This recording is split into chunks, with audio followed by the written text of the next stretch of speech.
Olá, pessoal! Vamos dar início a mais um episódio do podcast Momento do Campo, mas como sempre, inicialmente quero convidá-los para se inscreverem aqui no nosso canal no YouTube e também nos seguir lá no Instagram, no @Momento do Campo. E lembrar também que estamos no Spotify. Quero falar também da nossa parceira do podcast, a empresa Agrícola Alvorada, que está presente em 18 cidades no estado de Mato Grosso e oferece uma gama completa de serviços que entrelaçam para ser a solução completa para os seus clientes. Comercializam sementes, defensivos, fertilizantes e especialidades.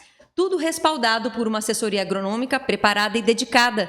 Sua estrutura de armazenagem garante a segurança e a qualidade dos grãos. A empresa é a solução completa para o produtor, desde o plantio até a colheita. E vamos agora para a nossa vinheta de abertura.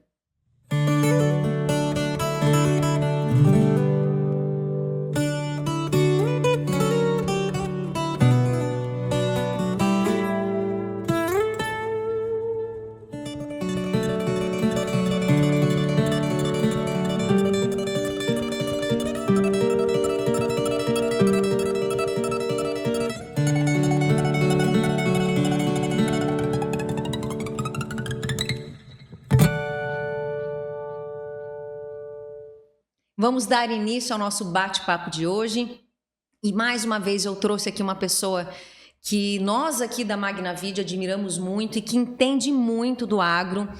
Evaldo Takizawa, da Takizawa Consultoria. Ele esteve aqui conosco praticamente há 11 meses e achei justo trazer o Evaldo aqui, porque ele é uma pessoa que com certeza vai poder nos passar aí de como foi esse ano de 2024 para o agro. Vamos falar um pouquinho, né, Evaldo, de como foi a soja, o algodão, o milho, um cenário deste ano, já que o ano passado talvez, né, foi bem diferente. Bom, é um prazer tê-lo novamente aqui conosco. Veridiana, eu agradeço o convite novamente, é um prazer muito grande e também tenho um carinho muito grande pela Magnavid, pelo trabalho que a gente fez sempre juntos, né? Bastante profissionalismo da parte de vocês. Agora, Veridiana, está muito mais fácil para mim, porque há 11 meses atrás eu estava falando do futuro. Hoje não, eu vou falar do passado, né? Então isso fica muito mais leve esse diálogo, porque eu não tenho mais que tentar adivinhar o que vai acontecer. Mas, mais uma vez, muito obrigado aí pelo convite. Para nós que é uma honra, né? Porque a gente sabe que o Evaldo aí tem uma agenda cheia e hoje conseguiu estar conosco nesse 5 de dezembro, né? Como falamos, né? 11 meses atrás. Como passa rápido, né, Evaldo? É verdade, né? Acho que a safra faz com que a gente... Eu acho que tem, até por ser um trabalho bastante prazeroso, trabalhar com a agricultura, vivendo junto com a natureza e fazer parte dessa natureza e poder contribuir com ela, acho que é algo prazeroso, sabe? Então, e falar sobre o ano que ocorreu e também criar essa expectativa para a próxima safra, sem dúvida nenhuma, faz com que a gente não enxergue o tempo passando. É verdade. Evaldo, então vamos começar falando um pouquinho, né? Eu acho que a gente pode pontuar algumas das principais culturas. A gente sabe que Primavera do Leste, a nossa região aqui, né? O próprio estado tem diversas culturas, mas acho que a gente podia pontuar aí a questão da soja, do milho, do algodão. Se foi um ano bom, né? Veridiana, tudo começa olhando para o céu, né? Então nós temos que ver como que foi o ano na perspectiva, claro que de uma forma metafórica, mas como que foi o clima, como que foi o ambiente, sabe? Eu acredito que foi um ano de muita aprendizagem, porque esse último ano, ou essa última safra, foi algo diferente de quem está há menos de 30 anos aqui em Primavera. Eu estou falando menos de 30 porque eu me incluo dentro desse grupo. Eu estou há quase 30 anos. Então, durante esses 30 anos, não havia ocorrido um ano com tantos desafios como esse. Períodos de muito calor, ondas de calor, 2 graus acima da média e calores noturnos que também para a agricultura afeta demais, sabe? Não chovia, começou chovendo, sabe? Ficou um período longo sem chuva. Tudo isso aí, eu diria que é algo pouco frequente na agricultura.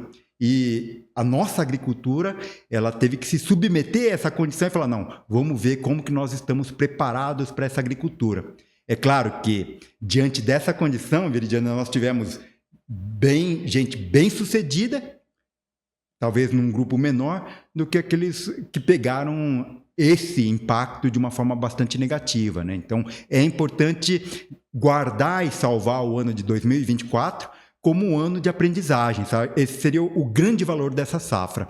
Então foi totalmente diferente que o 2023. Ah, sim. Essa safra havia algumas previsões, né? Tanto é que na ocasião que nós estivemos naquele diálogo, já havíamos enfrentado um período de certa dificuldade, né? Depois houve uma melhora, né? E depois fechou-se o ano, né? Então aí você fala aquele ufa, o que nos espera agora para frente, né? Aí tem oscilações de preço, tem um monte de outras coisas que ocorrem que, de certa forma, interferem na agricultura.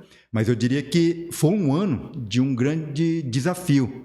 E alguns agricultores se beneficiaram dessa dificuldade e outros, infelizmente, eu não diria sucumbiram, mas enfrentaram problemas e não tiveram resultados, vamos falar, esperados. Tá, então, como você comentou, o principal desafio foi referente ao clima em 2024. Sim. E o que seria, então, que foi de desafiador neste ano? Assim, talvez o principal insumo da agricultura é o sol. Isso nós tivemos sobrando. Só que quando o sol não está combinado com os outros insumos, entre aspas, né, que é a água e a temperatura, aí você não consegue fazer uma boa produção. Então, nós tínhamos uma quantidade de radiação solar muito grande, só que acompanhado de ondas de calor em solos que não estavam preparados para guardar a pouca chuva que nós tivemos, sabe? Ou nós não tivemos plantas capazes de buscar essa água, raízes profundas. Esse resultado é o que a gente chama de deficiência hídrica. Então, faltou água para a grande maioria da soja cultivada no nosso estado. Eu acho que os próprios números podem reforçar essa análise, sabe? Então, nós tivemos um ambiente, até esses últimos anos, muito tranquilo. Esse ambiente, de certa forma, nos acomodou. E quando nós enfrentamos um ano como esse, bastante desafiador, pegou um grupo de agricultores acomodados. E com isso a gente perdeu produtividade, sabe? Isso foi bastante impactante nos resultados, tanto da soja, do algodão e também do milho. Tá certo. Então, você disse que influenciou na soja por falta de água. Por falta de água e às vezes, nem tanto só pela falta de água, quando acompanhado com ondas de calor. Certo. Então, esses dois componentes realmente impactaram de uma forma bastante negativa. E no caso do milho e do algodão, que daí esse ano já choveu? Na verdade, ficou mais tarde a chuva, isso, né? Na verdade, nós estamos falando de uma cadeia, né? Então, existe um efeito dominó. Houve um problema para a soja, não dá para desvincular da cultura do algodão nem do milho. E esse problema da soja impactou em um atraso da soja. Aí esse atraso impactou no atraso do algodão e no atraso do milho.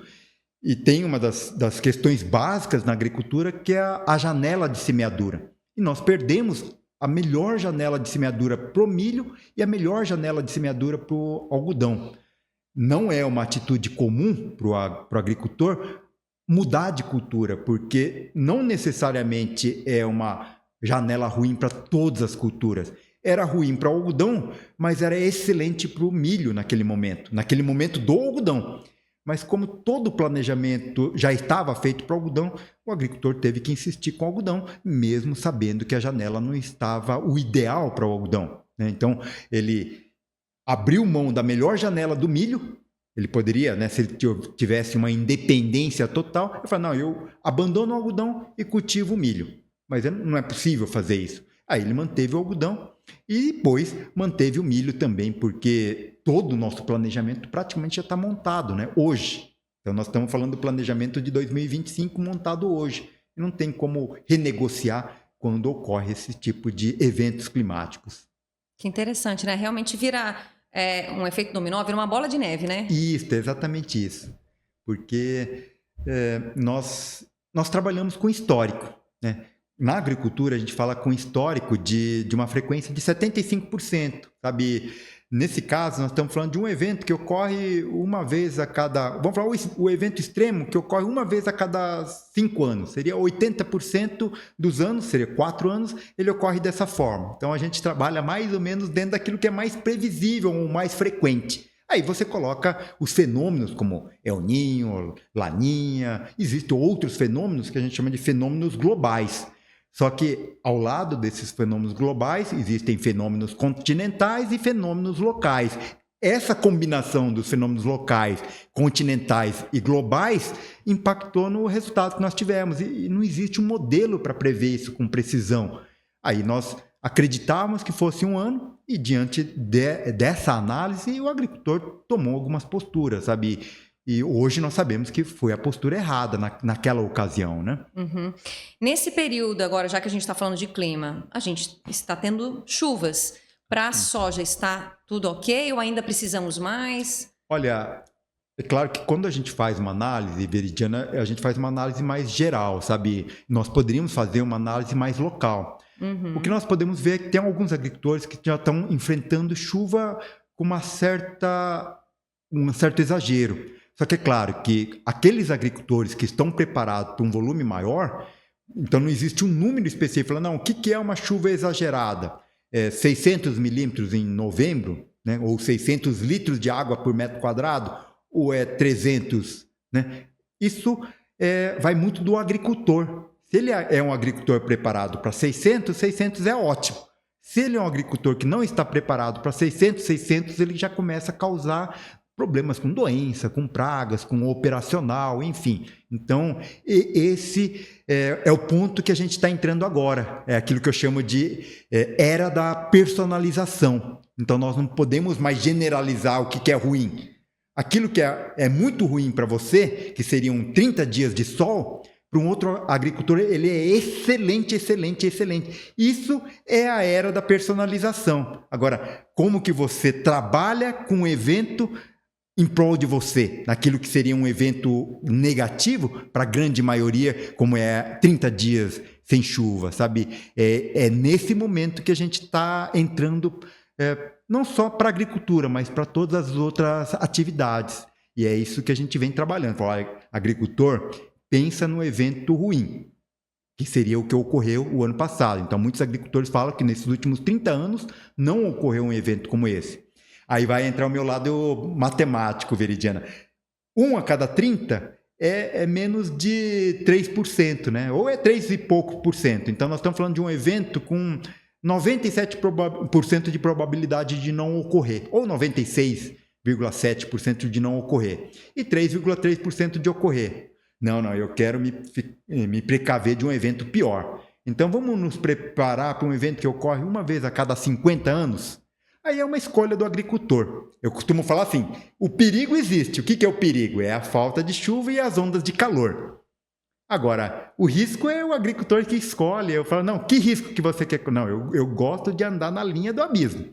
Então, eu me preparo para um evento que ocorre todo ano, né? Que são 10 dias de sol, coisa mais ou menos assim. Eu diria que o ano passado foi exatamente esse evento. Esse evento que ocorre uma vez a cada 35 ou uma vez a cada 40 anos. E uma grande maioria, claro que muitos agricultores não sofreram esse impacto nessa intensidade, mas a grande maioria sofreu. Este ano deu para perceber que o produtor conseguiu iniciar o plantio já logo após o final do vazio sanitário, né? Sim.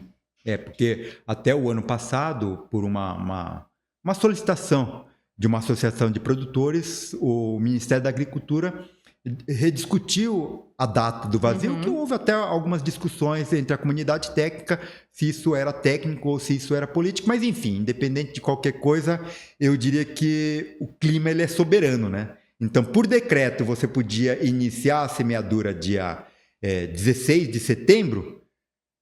Alguns agricultores obedeceram todo o rito, então ele obedeceu aquilo que a legislação exigia, cultivou no dia 16 de setembro, porém, como eu digo, o clima é soberano, o clima falou, não, você não vai colher nada. E foi exatamente aquilo que ocorreu. Então, nós tivemos 0 de produtividade, até agricultores que me relataram, falaram, olha, Evaldo, eu tive a melhor safra da minha história, só que eu não posso divulgar isso porque não é legal, no momento onde uma grande maioria está sofrendo, sabe?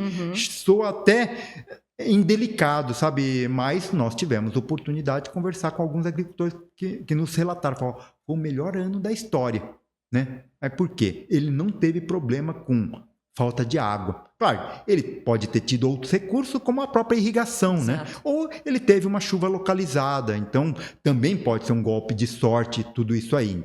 Então, não só mérito da pessoa, mas claro que tem uma grande parte do mérito de quem trabalhou já preparado para esse evento. Uhum.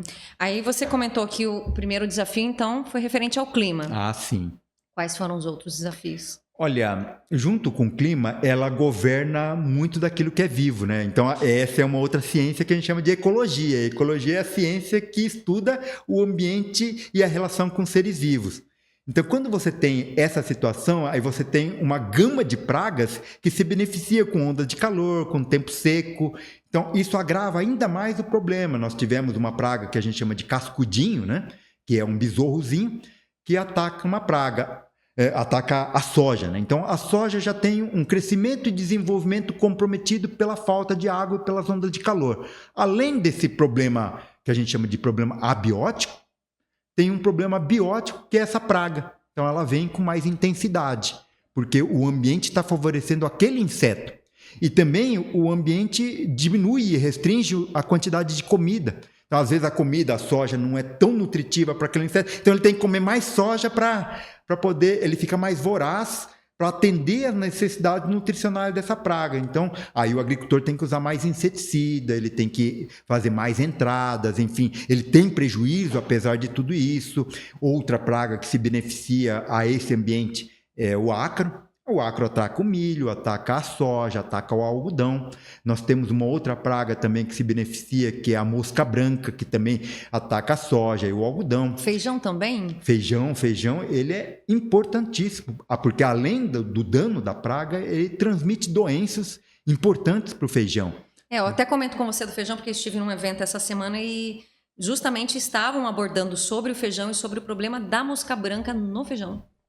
Então, quando nós falamos de praga ligada ao ambiente, quando a gente monitora o ambiente, tem hora que é quase de desistir da cultura, porque imagina que o crescimento é tão exponencial que torna-se quase que impossível. É claro que o agricultor ele não desiste, mas dentro de uma visão agronômica, a minha recomendação seria destrua a lavoura porque você não vai ter mais viabilidade econômica. Só que é claro que como você não tem o domínio do futuro, se ele destruir hoje e o clima mudar radicalmente, pode ser que ele salve parte da cultura. Mas o dano ocorrido até aquele momento, aquilo já se perdeu. Não é possível recuperar. Por graça de Deus, a gente sabe que a agricultura tem um potencial muito grande. Então, é possível e também porque o preço pode reverter, né?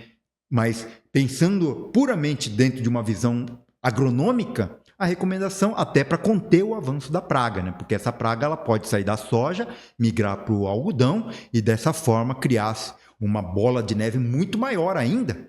E a partir disso aí, não só aquele agricultor afetado, mas toda a região passa a ser afetada pela ocorrência daquela praga que se tornou, só para que você tenha uma ideia, acho que foi no estado do Arizona, nos Estados Unidos, ele tornou-se uma praga de risco urbano. Nas rodovias, a quantidade de mosca branca era tão grande que estava provocando acidentes por sujar o para-brisa do carro, né? Então, era impossível controlar. Plantas ornamentais destruídas nas cidades, a quantidade, o uso de máscara necessária para que a gente não tenha que respirar mosca branca. Graças a Deus, a gente nunca vivenciou, sabe, essas questões, mas... pelo nosso papel como consultor, a gente é quase que obrigado a estudar todos esses eventos até para a gente sentir, né? E para ter argumento para falar, destrua a tua lavoura para a gente não chegar a esse ponto e causar um mal maior para toda a comunidade, sabe? Isso seria muito mais grave ainda.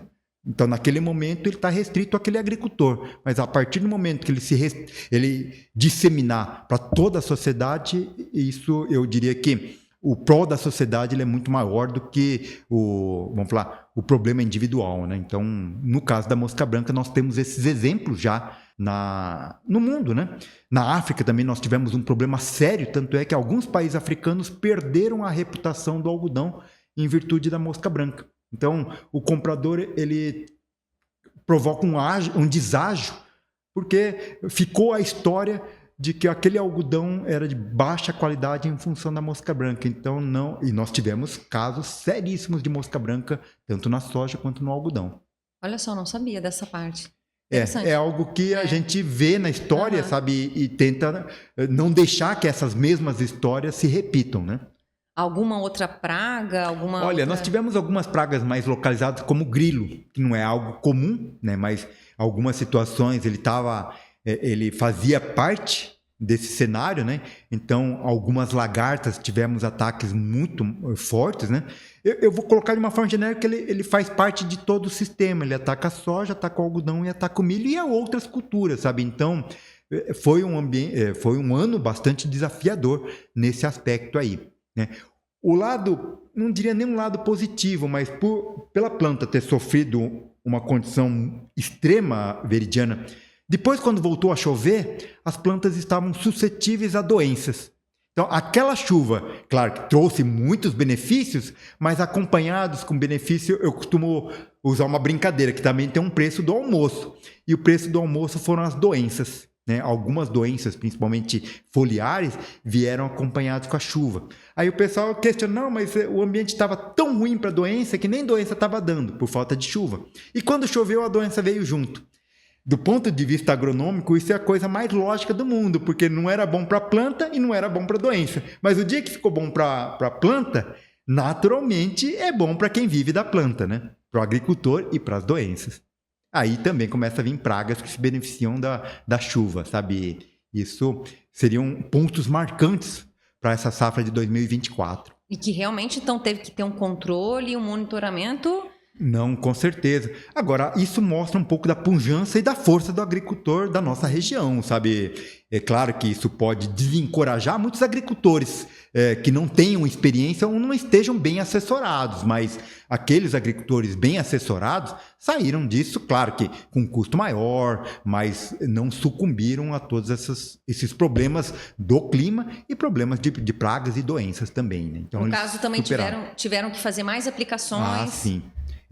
Foi um caso, a gente chama de repique, sabe, Veridiana? Então, muitos agricultores, tanto é que acabou o produto para controlar todas essas pragas e essas doenças, né? Foi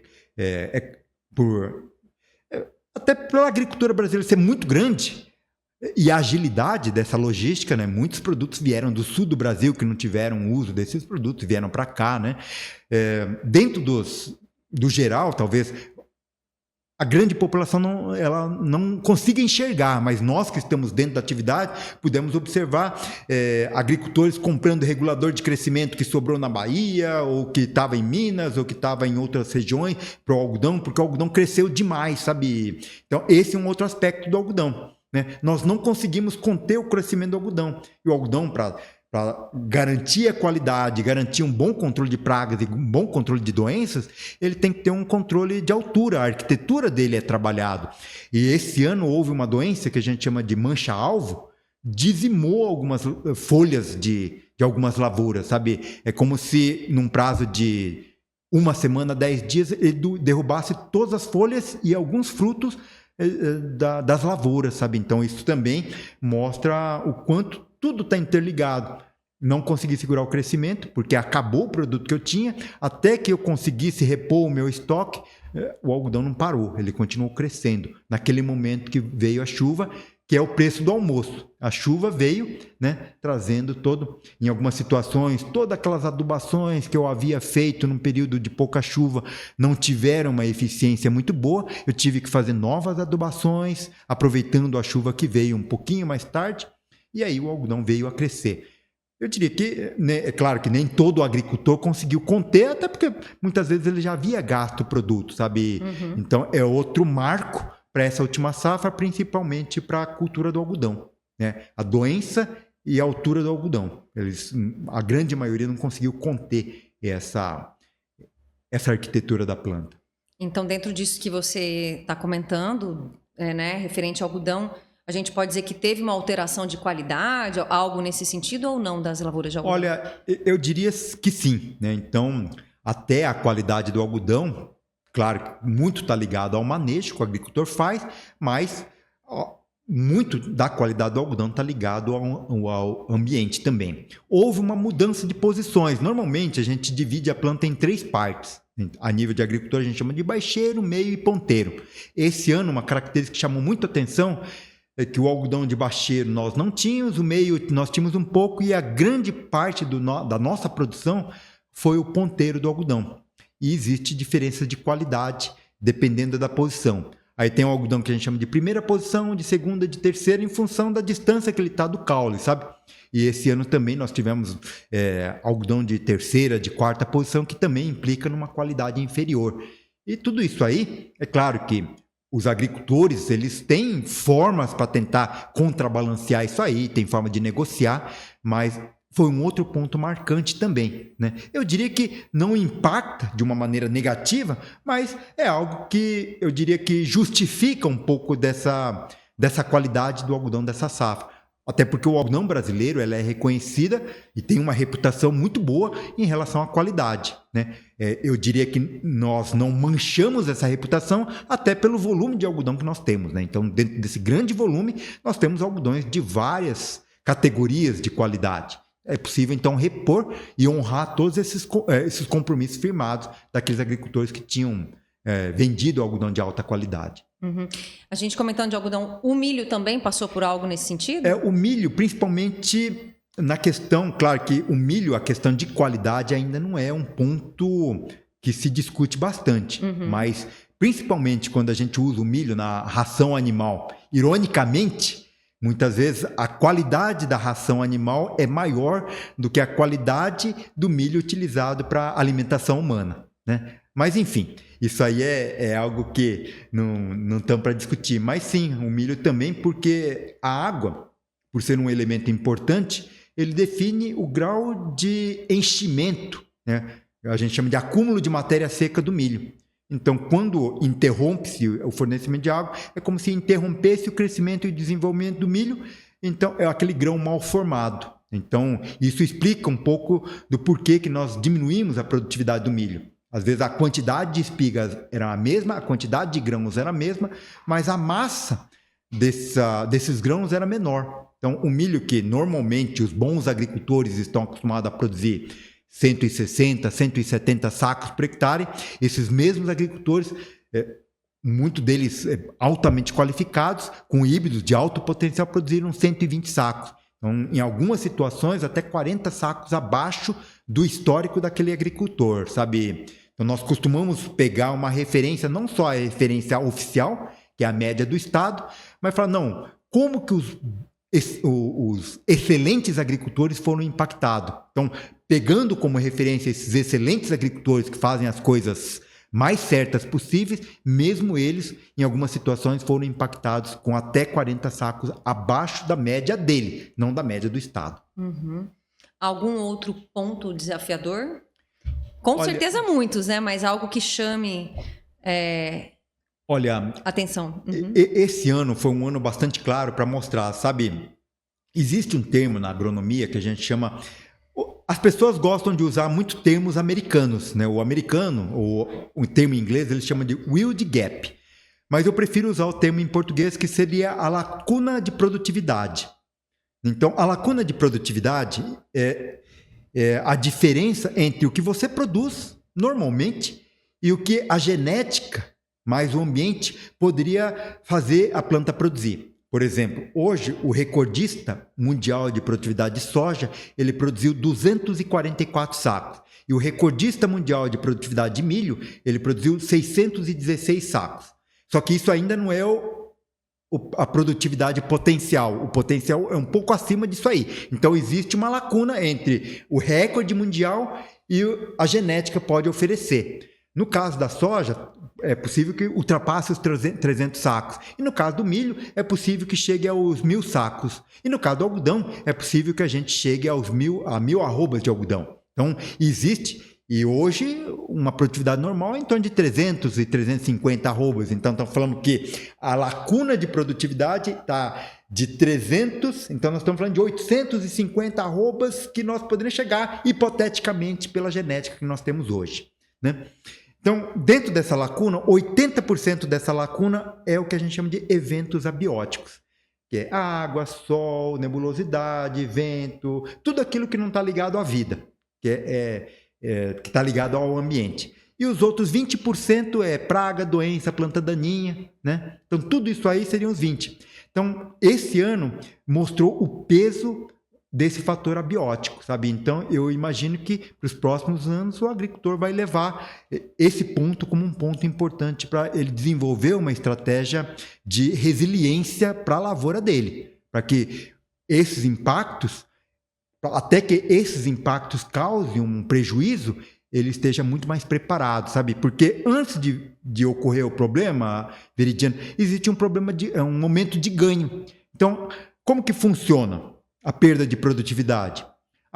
Parou de chover e está fazendo sol. Então, naqueles momentos onde não está havendo falta de água, ele está produzindo mais do que seria um ano normal com chuva, porque o sol é um insumo básico, né, para a fotossíntese. Aí depois começa a faltar água porque o solo dele não consegue guardar essa água. Aí ele começa a perder. Aí essa perda vai se agravando à medida que o tempo vai passando. Aí quando volta a chover, ele demora para voltar a recuperar, porque ele precisa refazer a raiz, refazer a parte aérea, tudo.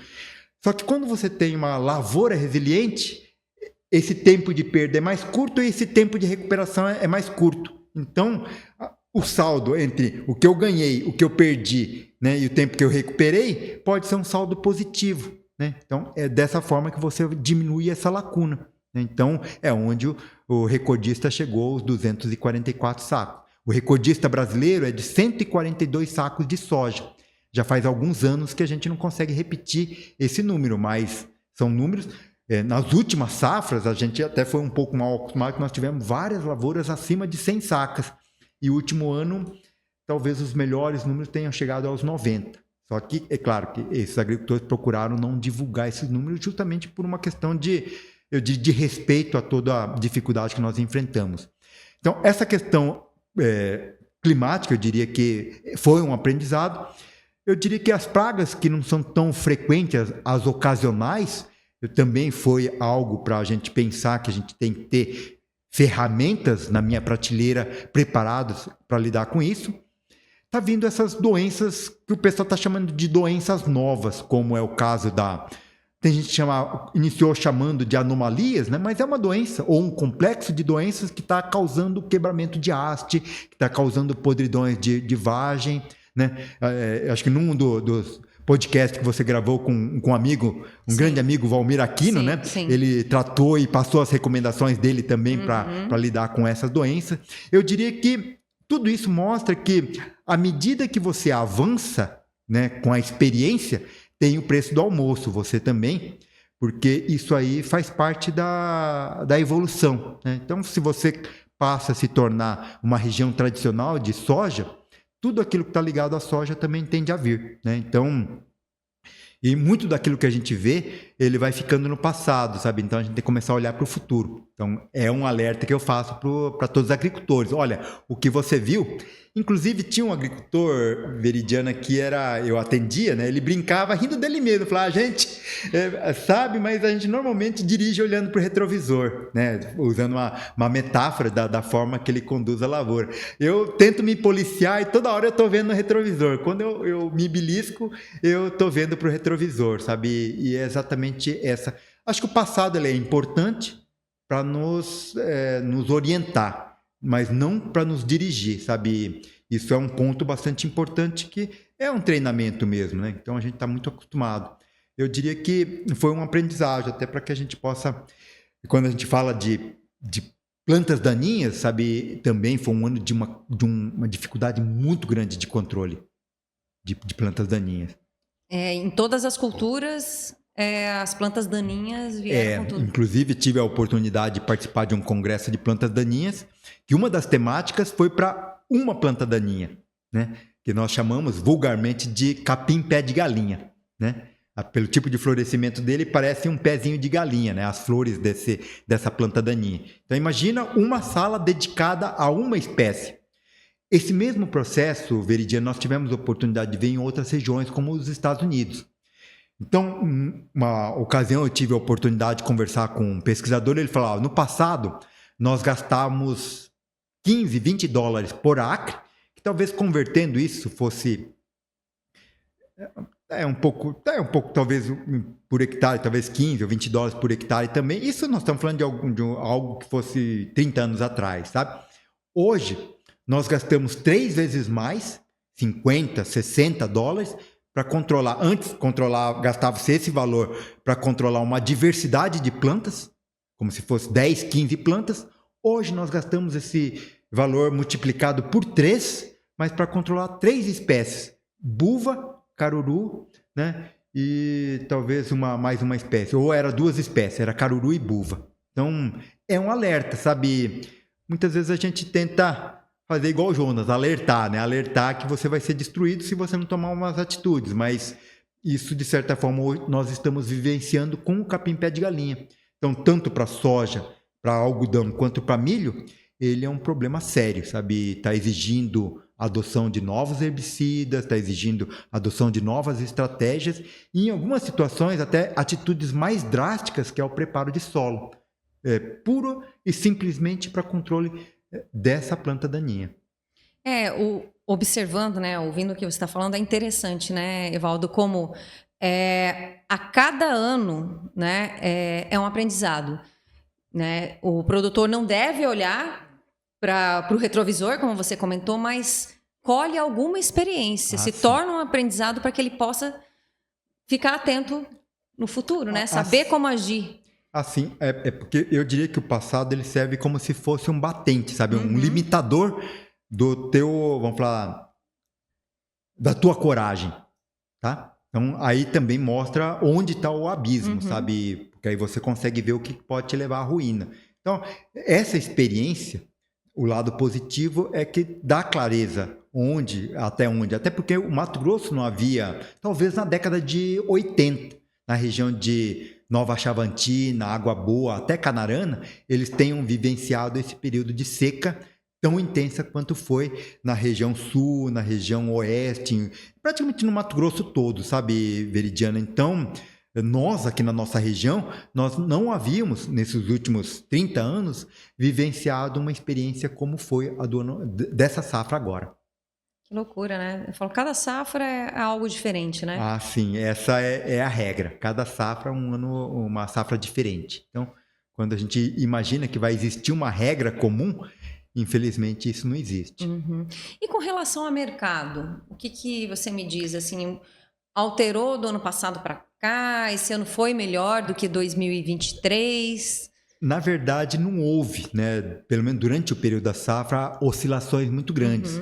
Alguns agricultores se beneficiaram de contratos passados, mas eu diria que durante a safra, para aqueles que deixaram, e foi uma safra marcada onde muitos agricultores deixaram para comercializar mais adiante, sabe? Então, esse é um outro aspecto muito importante para o agricultor. Então, não houve uma mudança muito grande em termos de valores, sabe? Isso faz com que o agricultor tenha que ser muito mais eficiente na produção, porque, eventualmente, as oscilações de mercado, principalmente quando há um aumento muito grande, ele mascara a ineficiência produtiva, né? E esse ano não, o mercado ele não beneficiou muito o agricultor, sabe? Então, mesmo o preço de insumos não teve oscilações muito drásticas, nem para cima nem para baixo, nem nos preços dos produtos. E agora, as perspectivas é essa dúvida com relação ao que vai ocorrer com o mercado americano. Só que existe um lado perverso também. Se os americanos não venderem para a China, sobra produto, né? A China pode comprar mais do produto, mas um produto mais barato, né? Porque sobra produto lá dos americanos, eles são os maiores produtores agrícolas do mundo, sabe? Então, tem os dois lados. Então, muitas vezes o pessoal aplaude, não, agora vai ter mais mercado para o Brasil. Não, beleza, sim, isso é uma realidade. Se houver qualquer tipo de boicote, algumas sanções americanas, pode ser que sobre espaço para o Brasil vender mais para a Ásia. Só que, por outro lado, vai ter mais produto sobrando, né? E nesse aspecto aí, os comerciantes, as trades, eles estão enxergando isso aí, né? Porque ele pode comprar um produto mais barato dos Estados Unidos e passar para a Europa, e aquilo que era do Brasil, por uma questão de sanção, passa para a China, passa para os países asiáticos, mas com preço mais baixo. Então, é importante que a gente acompanhe todas essas oscilações de mercado antes de se apavorar, sabe? Acho que com o pé no chão, com bastante tranquilidade, o agricultor tem chance para fazer bons negócios, principalmente porque houve algumas movimentações positivas também durante esse período, né? E o agricultor, além dele mesmo estar atento, ele sempre tem bons profissionais, né? Seja nessa parte que o auxilia na parte de mercado, quanto consultores na parte de campo, né? Sempre tem os bons profissionais ali para estar ajudando, né? Ah, sim. O mercado não é a minha área, né? Então a minha recomendação é procurem bons conselheiros, vamos falar assim, para que ele possa fazer bons negócios. E isso é fundamental hoje, numa era onde o agricultor está envolvido com tantas atividades. Eu costumo falar, sabe, Veridiana, o tempo é um insumo que você não consegue comprar, sabe? Então, um dos papéis do consultor é multiplicar o tempo do agricultor, porque aquele tempo que ele poderia estar fazendo uma pesquisa, ele vai receber um relatório mastigado, que levou horas e horas e horas para aquele consultor chegar àquela compilação de informação. Então, eu costumo falar, sabe, hoje eu estou querendo vender o meu tempo, esses 35 anos acumulados, para que você não precise vivenciar 35 anos para chegar ao ponto que eu cheguei, sabe? Então, esse acúmulo de informação, se tivesse guardado dentro do Evaldo, eu não teria papel nenhum. Agora, a partir do momento que eu puder compartilhar essas informações, é a forma que eu tenho para multiplicar o tempo do agricultor, sabe? Então, essa é a proposta do agricultor, estar monitorado de bons profissionais. Ele vai ganhar tempo dentro das 24 horas que nem Elon Musk consegue comprar um segundo meu ou teu, sabe? E a partir do momento que ele não precisar gastar um segundo procurando alguma coisa do qual um profissional pode falar para ele, olha, faça isso, porque isso é o mais seguro, e ele tem um elo de confiança com esse profissional, sem dúvida nenhuma ele vai ganhar muito tempo. E agir na forma mais correta, né? Porque ele já está bem amparado, né? A grande vantagem do tempo, Veridiana, é que a agricultura talvez seja uma das atividades econômicas mais antigas do mundo. Então nós estamos falando que a agricultura já tem 6, 7 mil anos de tempo acumulado. Então, a partir do momento que você tem 7 mil anos de tempo acumulado, né? É claro que não acumulado no sentido literal, guardado numa garrafa, mas de conhecimento. Então, se você tem todo esse tempo disponível para você, por que não utilizar um pouquinho dele para que você não tenha que vivenciar os próximos 7 mil anos aprendendo? O tempo é precioso, né? É um tempo precioso, sabe? Então, esse presente a gente não pode perder, né? Então, a gente pode dizer, 2024 também foi um ano de desafios aí para o agro, né? Foi bastante desafiador. É claro, pela pujança e pelo tamanho do Mato Grosso, essas oscilações talvez não tenham sido tão drásticas como se apresentavam, né? Porque realmente era assustadora a situação que nós estávamos vivendo. Tudo aquilo que você enfrenta pela primeira vez, o desconhecido é algo que, quando você tem uma referência no tempo, né, no passado, você fala, não, mas aconteceu isso, recuperou dessa forma, né? Então, naquele momento, quando nós conversamos em fevereiro, era algo que a gente não sabia o que ia acontecer na próxima semana, né? Até que nós encerrássemos a nossa... Acho que nós estávamos ainda vendo o algodão nascer, o milho não estava semeado. Isso era fevereiro, né? Isso era fevereiro, então era um momento de total tensão em relação ao que iria acontecer para frente, sabe? Nós não sabíamos se o algodão iria estabelecer muito bem. Foi um estabelecimento excelente do algodão. Só que aí depois nós tivemos um período de chuva que causou muito abortamento. Então, a gente começou muito bem, tivemos um período ruim, aí depois voltou num período bom. Então, por graça de Deus, a gente teve uma condição que, de certa forma, amorteceu um pouco esse impacto negativo. A gente pode dizer, então, que... pode me corrigir também se eu estiver falando uma bobeira. Que tanto na soja quanto milho e algodão, 2024, comparando com 2023, foi melhor? Não, o 2024, na verdade, foi uma safra menor, né? Então, se a gente utilizar... Exato. Se a gente comparar produtividade como parâmetro para comparativo, foi pior, né?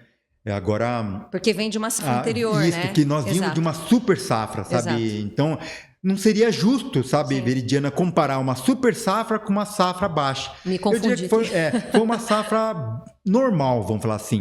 Normal pelas condições. Então, é muito importante que a gente analise o contexto do ano para posicionar, sabe? Diante do ano, foi uma safra boa. Porque poderia ter sido algo catastrófico diante do ano, do contexto do ano. Agora, diante da média histórica, foi uma safra inferior, sabe?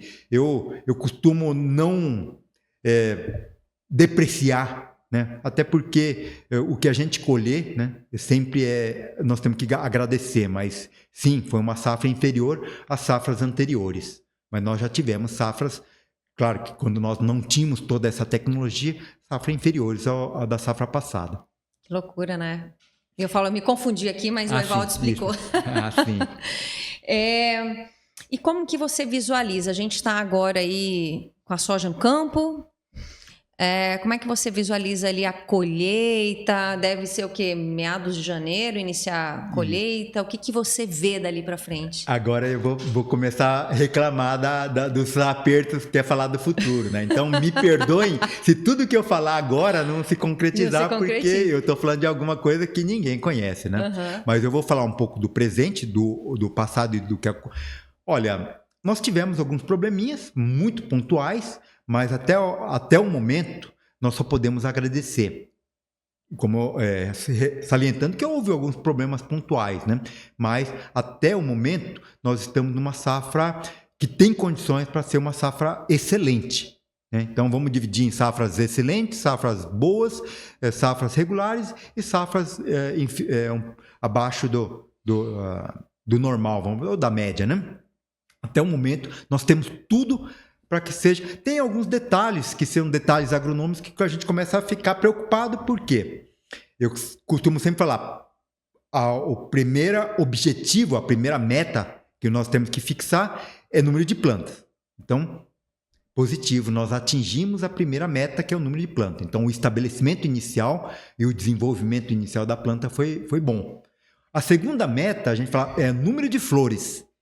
O número de flores, ele não atingiu a meta porque algumas lavouras, principalmente aquelas super precoces, a gente conta o número de internódios, são aqueles nozinhos, né? Ou galhos que ele vai produzir, ou ramos, internódios que ele vai produzir. A gente chama de nó, né? E cada nó sai uma flor, ou um grupo de flores, que a gente chama de inflorescência. Para algumas variedades, nós gostaríamos que chegasse a 16 internódios. Eles estão fechando com 14. Né? Mas por que fechou com 14? Porque ele está pegando muita vagem. Então, é um lado positivo, e o preço do almoço é que ele não cresceu os 16. Claro que a nossa ganância queria 16 com um bom pegamento, mas nem sempre isso é possível, né? Então, o número de flores talvez não tenha sido o máximo do potencial genético, que seria flores até o 16º. Claro, cada variedade tem um número. Então, eu estou dando um exemplo de uma variedade qualquer, né? Do qual a gente esperava que ele chegasse aos 16 e ele chegou aos 14. Porém, o número de vagens está muito bom, porque a grande maioria, uma boa parte dessas flores, normalmente elas caem, sem gerar vagens. Mas, esse ano, eu diria que o lado positivo é que nós estamos com um número de vagens muito boa. Claro, então essa etapa, flores a gente não atingiu o máximo, mas vagem a gente está perto do máximo. Agora, tudo bem, vagem. Agora nós estamos, a grande maioria das lavouras mais velhas, nós temos que fazer grão, que é uma outra etapa, até chegar àquilo que nós vamos colher. E o grão agora ele depende de sol e água, que seria o fator principal, que a gente chama de acúmulo de matéria seca. Então, são grãos pesados, de grande massa. Né, é o que dá peso. Então, normalmente, uma variedade de um grão de soja, ela pode pesar 1.000 grãos, pode pesar em torno de 130, 140 gramas, dependendo da variedade, até 210 gramas. E há uma variação dentro da mesma variedade. Tem variedade que no ano excelente ele produz grãos com 210 gramas e em anos não tão bons ele produz com 180. Então, hoje nós estamos trabalhando para sojas mais velhas para que ele chegue a 210 gramas. Claro, dependendo do sol e da água, sabe? Hoje nós temos água acumulada no solo para 10 dias sem chuva, na grande maioria das lavouras, né? Então, nós estamos torcendo para sol. Então, se a partir de agora nós tivermos uma semana ensolarada, como as previsões indicam que a partir de amanhã ou depois diminua um pouco esse tempo de nebulosidade, né? Agronomicamente, a gente mede a intensidade de radiação solar, né? Então, para quem tem placas fotovoltaicas é quando ele está gerando o máximo de energia nas placas voltaicas. Se um agricultor tem uma placa voltaica, para e olha no aplicativo da placa voltaica se está gerando o máximo ou compara com os meses que estava gerando o máximo. Se não estiver gerando o máximo, a intensidade luminosa está abaixo do ideal para a soja. E com isso vai repercutir numa soja que deveria produzir, por exemplo, uma variedade deveria produzir grãos de 210 gramas a cada 1.000 grãos, ele vai produzir 200, 190, 195, 180, aí vai depender dessas condições. Se essa intensidade, a água e os nutrientes estão atendendo de uma maneira balanceada, né? Então, a partir de agora, é como se nós tivéssemos que equilibrar vários pratos, sabe aquele malabarismo de vários pratos que você mantém ele rodando em cima de um bastão, né?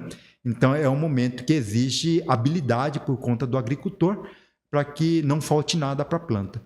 É interessante, né? Como você falou, é difícil às vezes a gente saber o que vai ser daqui para frente, mas hoje, 5 de dezembro, é o que dá para se visualizar, né? Hoje, se não faltar água e luz, né? Porque ele manter o programa fitossanitário, controlando tanto as pragas quanto um ponto bastante positivo. Esse ano o controle de plantas daninhas em uma grande área tem sido excelente. Então, muitas das plantas daninhas não estão... O ano passado, eu havia esquecido, mas uma marca do ano passado é uma grande quantidade de algodão voluntário nas lavouras de soja.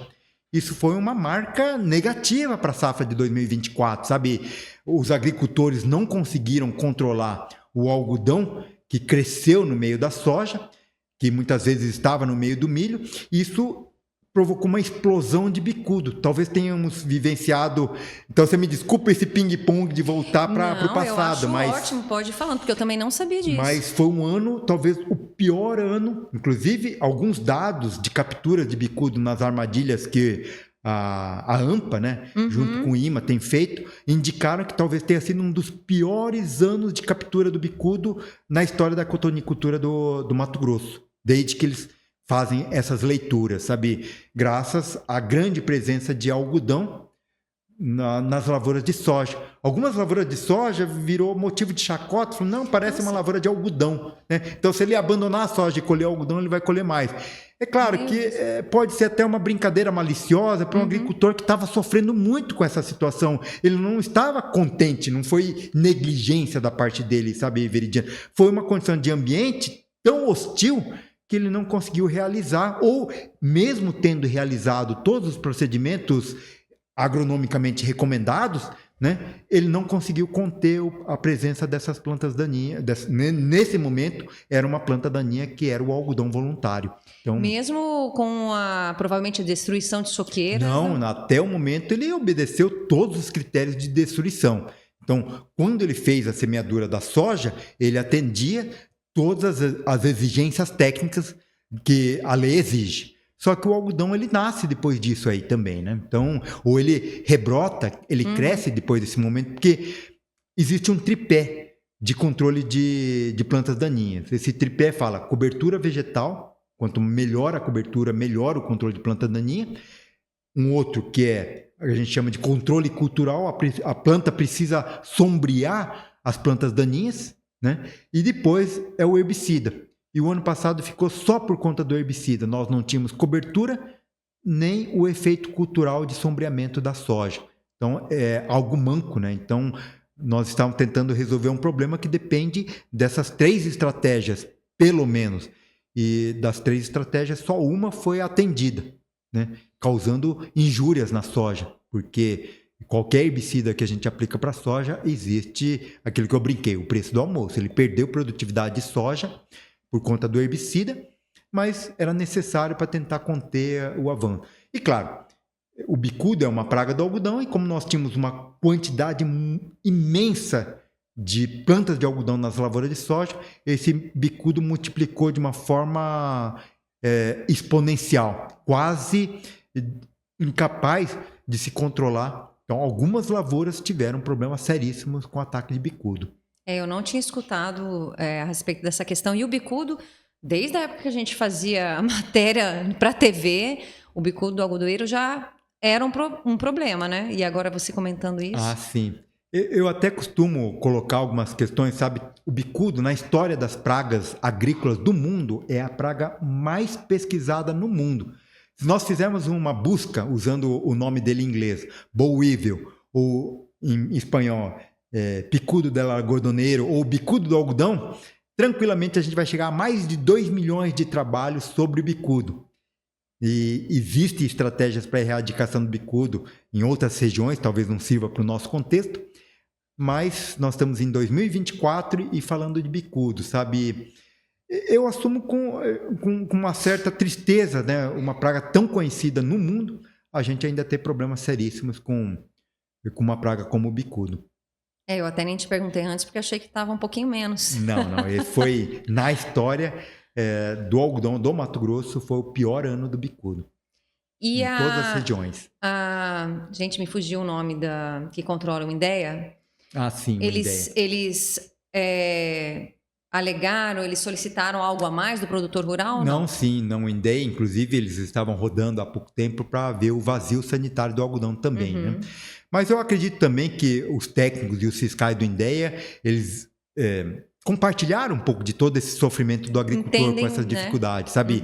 E claro que existem medidas de contingência, de mitigação do problema, sabe? Então, vários agricultores utilizaram inseticidas do algodão na soja para conter a população de bicudo. Então, por mais que muitas lavouras estivessem tomadas pela presença do algodão, lavoura de soja tomada pela presença do algodão, muitos agricultores também utilizaram inseticida que não era útil para a soja, mas era útil para a lavoura de algodão dos vizinhos ali em volta dele, a própria lavoura dele mesmo, que ele era um agricultor de algodão. Então, são coisas, Viridiana, que às vezes a gente sofre, mas esquece de compartilhar que o agricultor, o produtor de algodão está vivenciando todos esses sofrimentos, sabe? Imagine você que numa lavoura de soja precária, você está gastando o equivalente a um saco de soja para controlar uma praga que não causa dano nenhum na soja. Ele só vai causar dano se ele for para a lavoura de algodão. Vai causar dano para um vizinho, vai causar dano para ele, né? Ele não vai causar dano para aquela lavoura instalada que está ali, né? Então, são coisas que eu gostaria de compartilhar um pouco desse sofrimento que o agricultor vivenciou nessa safra de 2024. Não, e a gente agradece pelo compartilhamento, né, Valdo? Porque eu realmente nem sabia disso.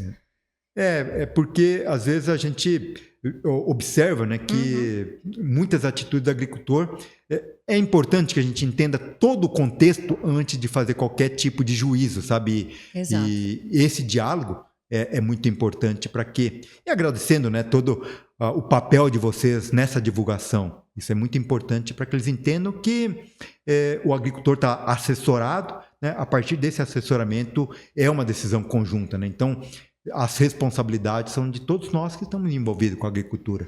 E você comentou antes, aproveitando, né? Já que estamos aqui com o Evaldo, como você viu lá o episódio com o Valmir Aquino, que ele comentou da anomalia, você teria algo mais para pontuar a respeito disso? Sim. Eu costumo sempre fazer um alerta, né? Tem coisas que são bastante novas, né? Então, antes de qualquer atitude diante de coisas novas, é muito importante que ele converse com o seu assessor, com o seu consultor agronômico, para que ele possa expor melhor toda a situação, para que ele possa alertar como que está esse problema. Existem muitos trabalhos nos Estados Unidos que, a princípio, são semelhantes aos problemas. Nós já tivemos casos semelhantes no Paraná também. Então, antes de qualquer atitude movida pelo impulso, né, aquele impulso pouco pensado, ele também pare e avalie. Porque, muitas vezes, se aproveitam dessa falta de informação. Mas existe informação? Não existe informação. Nós temos que ter muito conscientes de que essa informação não existe com segurança. Nós estamos construindo uma informação diante de algo tão novo. Então, a partir do momento que a gente está construindo um conhecimento, a gente não deve se antecipar com as primeiras informações. Mas é claro que cada agricultor ele tem que definir qual é o grau de risco que ele quer correr. Porque o perigo existe. O perigo está muito claro. Muitos agricultores da região do Médio Norte relataram. Eu tive a oportunidade de acompanhar uma lavoura em Diamantino, com uma perda muito grande. Talvez ali 80% da produtividade dele foi devido a esses problemas. Então, o perigo é muito claro. Agora, qual é o risco que cada um quer tomar, né? E qual a estratégia, né? Então, é muito importante que a gente não copie as estratégias do meu vizinho, porque cada pessoa tem uma condição, um contexto. Se você me permitir, eu conto uma história para ficar bem claro o que eu estou falando aqui, sabe? Porque às vezes eu sou muito técnico, então eu estou me policiando para não ser tão técnico, para poder dialogar com uma comunidade mais ampla. Mas se você fosse para um oftalmologista, porque a gente estava conversando que você não está enxergando muito bem, né, Veridiana? Ou então nessa conversa, falar, Veridiana, eu consigo enxergar muito bem com esse meu óculos. Toma que isso aqui vai servir para você também, sabe? Então a analogia que eu faço é do oftalmologista que está usando um óculos, ou do nosso diálogo, eu usando um óculos, você não usando óculos, eu não sei se eu podia falar alguma coisa da tua visão. Ele está me entregando, não, só isso. Pode, claro, não, pode. É uma brincadeira, então. Mas é uma ótima analogia, Valdo, então, é uma ótima. O meu óculos, eu tenho certeza que não vai servir para você. Então, será que o óculos, entre aspas, do meu vizinho vai servir para mim? Então, essa é a interrogação que você precisa me responder. Perfeito. Se o óculos do teu vizinho... Então, não estou falando que não vai servir. Sim. Se o óculos do vizinho serve para você também, porque o vizinho tem uma máquina diferente, uma fazenda diferente, às vezes produtos diferentes, pessoas diferentes, né? Que fazem com que o óculos dele, entre aspas, seja diferente do teu. Se isso fizer algum tipo de sentido, né, eu acho que cabe a ele essa tarefa de buscar e conversar com o oftalmologista dele, né, o oftalmologista, no caso, o agrônomo, né, para que esse agrônomo ou o técnico agrícola fala para, olha, o teu óculos é esse, óculos entre aspas, né? Não, o Evaldo, ele é perfeito até nas analogias, né? Perfeita analogia, acho que assim é interessante até para... Eu sempre falo, né, como a gente já conversou aqui, que muitas pessoas que assistem a gente não são do agro. Tem pessoas que querem aprender um pouco. E essa comparação que você fez do oftalmologista foi perfeita. Porque é exatamente isso. Às vezes a pessoa precisa de óculos, mas de repente você fala, Evaldo, me empresta o seu aqui que eu preciso ler uma coisa aqui. Para mim não vai... Ou às vezes é muito forte, ou às vezes é muito fraco e não vai... Ou pode não ser duradouro, né? Pode ser interessante momentaneamente, mas ao longo do tempo, né? Então, esse é um outro ponto, sabe? Porque pode ser um bombeiro que apaga fogo. Então, nós não estamos descartando essa possibilidade. Mas é importante que ele entenda porque uma palavra que está bastante em voga é sustentabilidade, né? Então, para você é sustentável isso aí? Então, é um ponto, né? Que existem alguns indicadores, sabe, Veridiana? Hoje, a agricultura mais moderna, ela fala que ela não vende alimentos. A agricultura vende saúde. Então, existe uma distinção. O que é um alimento nutritivo e o que é um alimento saudável. O que é um alimento saudável? Muitas vezes ele contém alguns antioxidantes, contém alguns componentes que te protegem para uma infecção, né? Então, por exemplo, a curcuma tem propriedades anti-inflamatórias, né? Dependendo de como essa curcuma é conduzida, pode ser que ela não produza esse elemento. Claro, eu estou chutando, tá? Mas só para ficar claro o que é um elemento nutritivo, o que seria um elemento saudável. Por exemplo, um arroz que você come, ele é nutritivo, ele traz as calorias necessárias para você sobreviver. Mas pode ser que ele não seja saudável diante de um arroz que, além da nutrição, ele complementa porque ele tem um componente que alimenta o teu microbioma intestinal e ele produz alguns hormônios, produz anti-inflamatórios que te protegem contra doenças. Então, é algo novo. Claro, não é uma ciência já fechada, então é algo que está sendo estudado agora, né? Então eu só estou antecipando aquilo que a gente está falando da agricultura. Então, talvez no futuro o agricultor ele não vai falar, eu estou vendendo soja, estou vendendo saúde para as galinhas que vão se alimentar, estou vendendo saúde para os animais que vão se alimentar, estou vendendo saúde para as pessoas que vão se alimentar dessa soja, sabe? Nesse aspecto aí, talvez a gente consiga agregar muito mais valor ao meu produto. E meu produto deixa de ser uma commodity e passa a ser saúde, sabe? Então, esse é o conceito moderno para o agricultor que quer estar adiante, né, daquilo que se faz no presente. Interessante.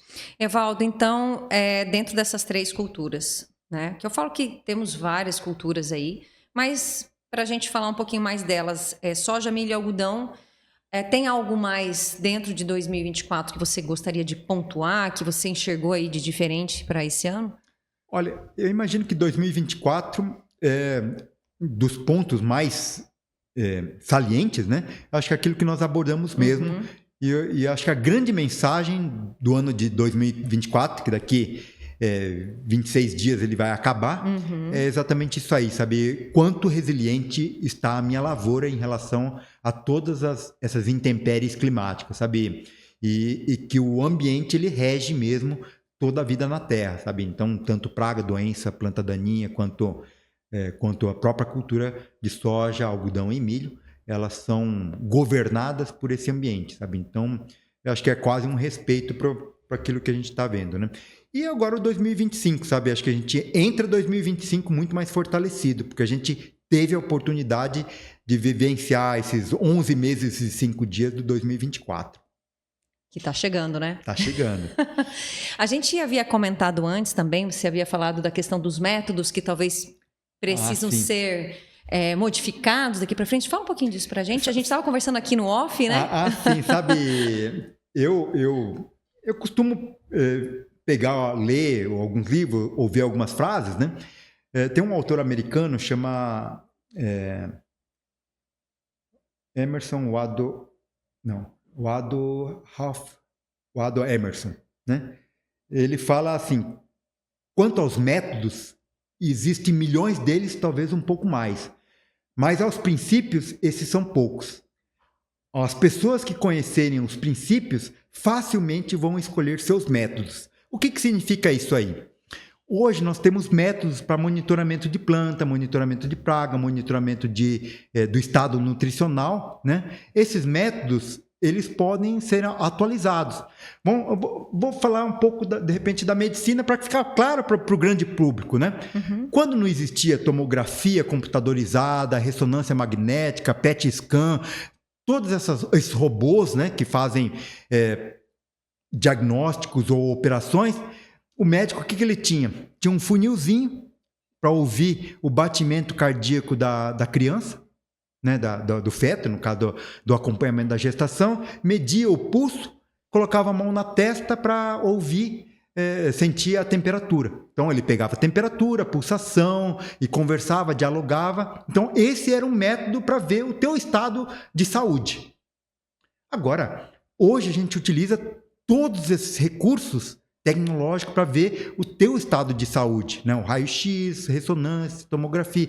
A agricultura também evoluiu com tantas opções tecnológicas e um aparato computacional imenso, imenso, imenso.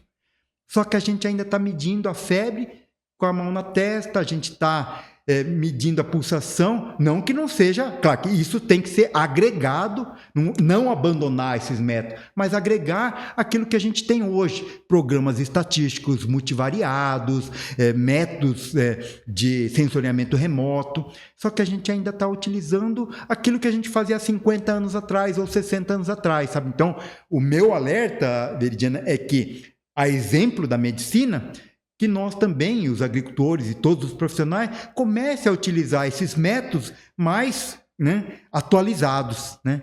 O princípio de controlar pragas e doenças, isso eu chamo de princípio. Uma lavoura saudável, ela tem que estar livre não pode ter problema nutricional, não pode ter problema de competição com planta daninha, nem ataque de pragas e doenças. Isso é princípio, para que você tenha boas colheitas, né? E lavouras saudáveis produzem pessoas e animais saudáveis e depende de um alimento saudável, sabe? Então, um solo saudável, uma planta saudável, alimento saudável, homem saudável e animais saudáveis. Isso aí eu estou plagiando de um grande pesquisador indiano que deu aula nos Estados Unidos, que chama Ratan Lal, sabe? Então, eu começo a plagiar, que parece que faz sentido, sabe? E para fazer isso aí, a gente realmente precisa reatualizar ou ampliar os métodos, em maneira nenhuma descartar. É só atualizar os métodos para o contexto atual. E claro, isso é dinâmico.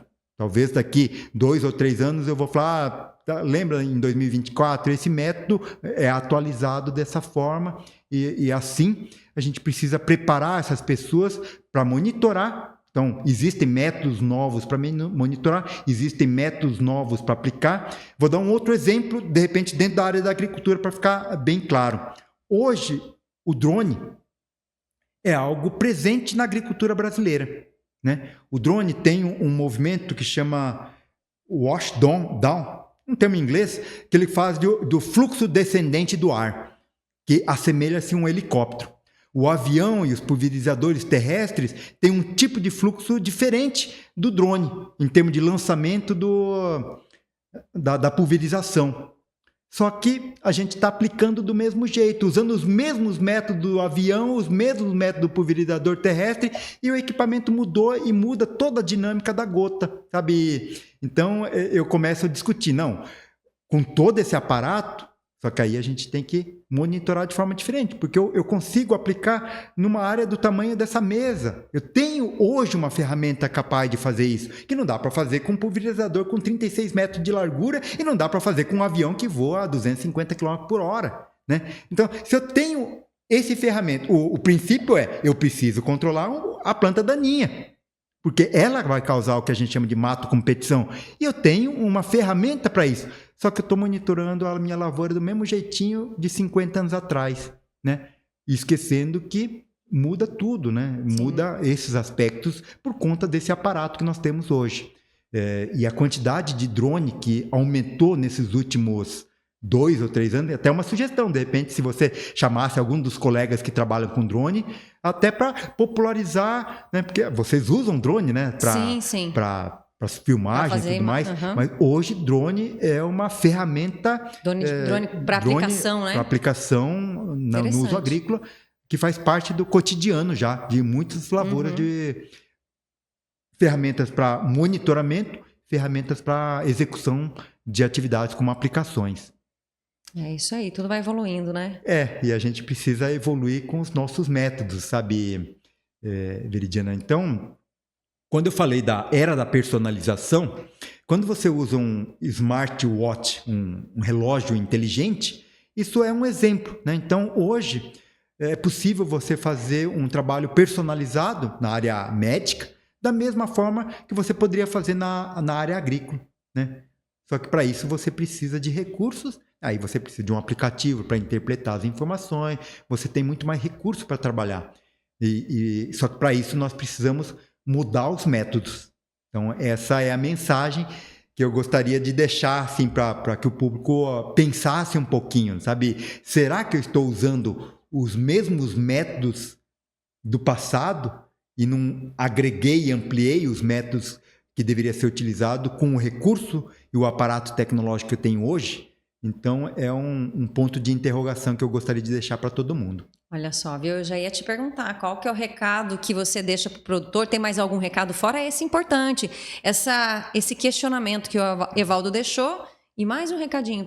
Acho que a última pergunta, então, para fechar, Veridiana, você está produzindo commodity ou você está produzindo saúde? Então, é um ponto a ser pensado, sabe? Então, aquilo que enche barriga, eventualmente, não é saúde, é nutritivo, né? Mas o produzir saúde é muito mais amplo do que só produzir algo nutritivo. Então, não tenho dúvida nenhuma que nossos agricultores estão produzindo algo muito nutritivo. Mas dentro desse conceito moderno, aí fica outra dúvida, né? Só dando essa dica para o pessoal pensar um pouquinho a respeito. Olha só, como é bom conversar com alguém que entende muito, que estuda muito, porque você estuda muito, né, Evaldo? Na verdade, é uma paixão que eu tenho, sabe? Então, eu fico muito feliz de você ter tirado. Ele estava na fazenda, chegou a tempo para a gente, né, conseguir fazer esse bate-papo de hoje. Te agradeço aí mais uma vez e tenho certeza aí que no decorrer de 2025 nós nos encontraremos aqui no estúdio mais vezes para trazer mais assuntos aí, quem sabe falar, né, de novos projetos para 2025. Tenho certeza que foi um bate-papo bem interessante e que teremos muitos outros, né, Evaldo? Assim, olha, vou me sentir muito honrado, sabe, Veridiana, se vocês me convidaram novamente para a gente estar junto aqui, de repente com os projetos para 2025, sabe? Então, a minha ideia é que a gente possa ampliar muito mais aquilo que, de certa forma, está acumulado, sabe? Acho que, não sei se nós conversamos a respeito, mas aquilo que a gente havia conversado, sabe? Aquele conhecimento acumulado não tem valor nenhum. Uhum. O conhecimento compartilhado, ele é valiosíssimo, sabe? Então, quem sabe em 2025, se vocês me derem a honra ou me convidarem novamente, né? Esse convite honroso para estar aqui, com certeza eu vou aceitar com muita gratidão aí pelo trabalho que vocês têm feito. Você já está convidado. Mas, então, já está convidado. Já me sinto feliz, sabe? Então vou ter uma boa passagem de ano aí, que já vou deixar uma data, uma hora marcada na minha agenda para nós conversarmos novamente em 2025. Com certeza. E aí a gente pode falar um pouquinho sobre 2025, um pouco mais próximo de 2025. Com certeza. Evaldo, vou aproveitar então também te desejar aí um Natal abençoado, um ano novo próspero e ainda mais abençoado que 2024. Você sabe que a gente tem um respeito aí por você como pessoa, por você como profissional. Mais uma vez, obrigado. Toda a equipe aqui fica muito feliz sempre em te receber. Então, um final de ano aí, o final de 2024 maravilhoso para você, para a sua família e que nos encontremos aqui em 2025. Em 2025 vamos estar aqui. Bom, eu tenho só que retribuir, né, esse agradecimento e também repassar todo esse feliz 2025, Feliz Natal, né, com muita prosperidade e harmonia aí para toda a equipe da Magna Video, que para mim é sempre um prazer estar junto com vocês, né? Então, se a gente está junto de pessoas tão queridas como vocês, é um sinergismo muito grande para nós, sabe? É como se fosse uma energia positiva muito grande. Muito obrigado. E claro, mais uma vez, para todos os nossos ouvintes, então, Feliz Natal e um próspero 2025 para todos. Obrigada e até o próximo episódio, né, Evaldo? Até o próximo, então. Gente, esse foi mais um bate-papo com o Evaldo Takizawa, da Takizawa Engenharia Agronômica.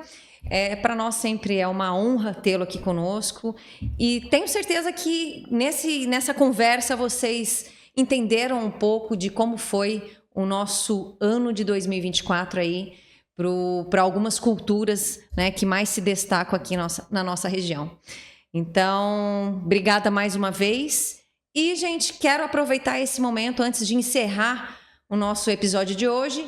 Pedir para que vocês se inscrevam aqui no nosso canal, não se esqueça disso, é muito importante para a gente. Se inscreva aqui no nosso canal no YouTube, nos siga no Instagram, no @Momento do Campo e saibam que também podem nos acompanhar no Spotify. E agradecer também a nossa parceira aqui do podcast, a empresa Agrícola Alvorada, que está sempre junto com o produtor rural, desde o plantio até a colheita. Então esse foi o nosso bate-papo de hoje. Espero você no próximo episódio.